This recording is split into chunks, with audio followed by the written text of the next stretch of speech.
Welcome to the One Family Podcast, where we encourage and equip families for the marriage and parenting journey. Each week, we will share practical insights and real-life encouragement to help you strengthen relationships, navigate challenges with confidence, and build a home environment where love and connection thrive. Today, we're talking about something simple, something ordinary, and something incredibly powerful: family mealtime. For a long time, our family dinners were crazy, and they looked like so many others. Hectic schedules, fast food dinners, eating in front of the TV, and rushing off to the next activity.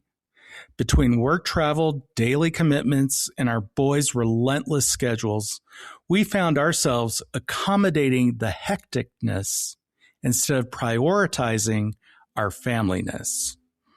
Then we made a decision. We decided that we wanted to be characterized as a family that eats together. And that decision changed everything. It really did. Why do family meals matter?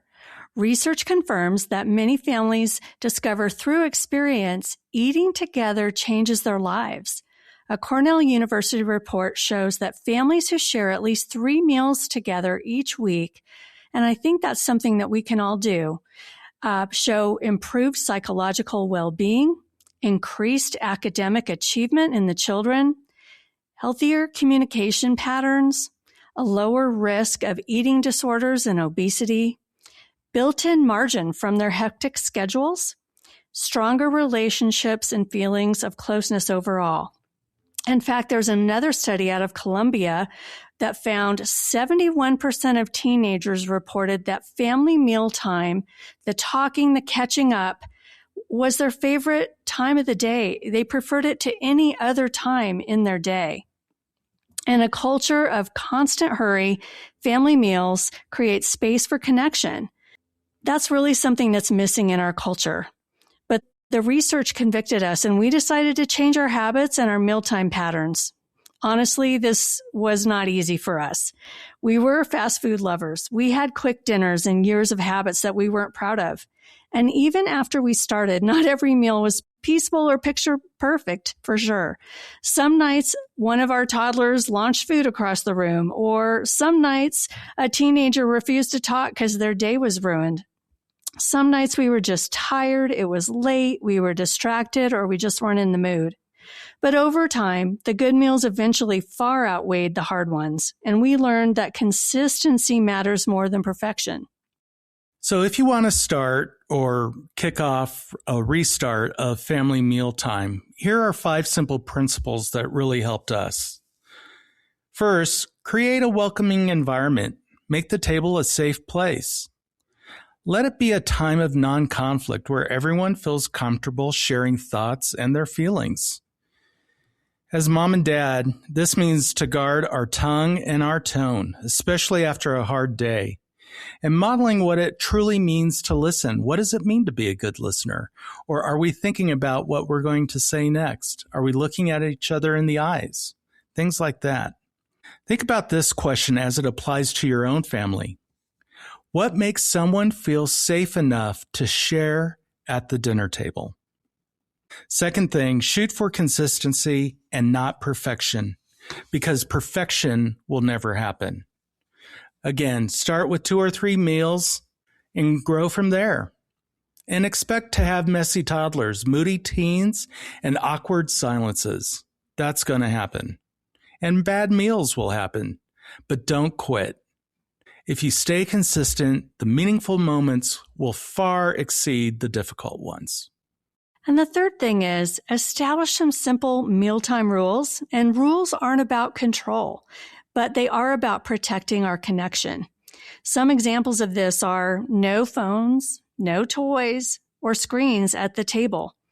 It's so important for us to be looking at each other and not be distracted. No interrupting. In fact, we took from elementary school the raising of your hands if you wanted to talk. Our boys were so characterized about talking over each other, it was driving us crazy. So we had them raise their hands if they wanted to talk. And eventually we were able to do away with that. But it helped us initially to have some structure at our family conversation and our mealtime. We also instituted no talking with a mouthful, choosing positive, respectful, life-giving words, and also to seek understanding before responding. And sometimes that might seem like just maybe asking them another question to dig a little deeper, like, tell me a little bit more about that, and genuinely being curious. So these are just some simple boundaries that really created space for everyone at the table to be heard. Fourth, the next thing is we really have to make it fun. Family meals shouldn't feel like a meeting, but they should feel like connection. They should be fun. Here's a few ideas for that. A lot of families share their highs and lows from the day. Could be just talking about what happened today or the crazy thing that happened at recess. You could talk about your family traditions, talk about how important and special it is to be part of your family, be kind of the cheerleader of your family. You could talk about future trips and vacations. One of the things that we came up with was, just to keep it fresh and exciting, was family conversation cards. Rich remembered something from his childhood that he wanted to incorporate with our boys. Yeah, I used to go and visit my grandparents every summer in Dodge City, Kansas. And I remember my grandmother had a little yellow plastic box in the center of the kitchen table. And in that box were Bible verses. And so at each meal, we would all take a card and then read the card. And it really made an impact on me, so much so that I remembered it when Shelley and I were talking about, what could our family mealtime look like? But we decided that we were going to expand it a little bit. So certainly we kept the Bible verses because that was so critical for our own family values. But then we also added quotes from famous people throughout history, philosophers, political figures, religious figures, all kinds of different people that we added. And then we added a lot of different questions. Questions about, what do you want to be when you grow up? If you had a superpower, what superpower would you like to have? What's your favorite vacation that we had and why? So we would ask a lot of these different questions, and it really made a huge impact with our boys, and especially with the quotes and the Bible verses. Because how we would approach that is we would say to them, what do you think the person meant when they said this? And how does it apply to you? And so here's somebody famous, or here's something from the Bible that someone said. And why is this so important? And how does it reflect on your life, even today? One of the things, too, that we realized was kids are so used to having adults direct the conversation all the time that this was an opportunity for them to become great conversationalists and ask us questions. And they could take turns picking out what they wanted to talk about during the family meal, and they had a lot of fun with it. And that's really key. Fun opens hearts in ways that lectures never will. And we really could hear what was on their hearts, and we could really speak into their lives that way. The next thing is we want to avoid being the buzzkill to all the fun. So, one of the biggest traps that we fall into as parents is turning dinner time into a lecture. And how many times do you remember that when you were growing up? Yes, there are moments for teaching and for guidance and, correction and all of those things that need to happen. But, we have to avoid that at dinner time. We have this captive audience, and it's just so tempting to launch into a monologue. But the truth is, even your brilliant wisdom can become the buzzkill if it shuts down the fun and the connection. So remember, connection first and then correction later. So with these 5 simple principles, over time, our family dinner table became more than just a place to eat. It really became a training ground for life, where we would do life together, a meaningful place to do life together. And around that table, we learned how to resolve conflicts, to ask forgiveness, to practice and model proper manners and behavior, and how to communicate respectfully. These were all great things that we had, and meaningful conversations that we even talk about today with our boys.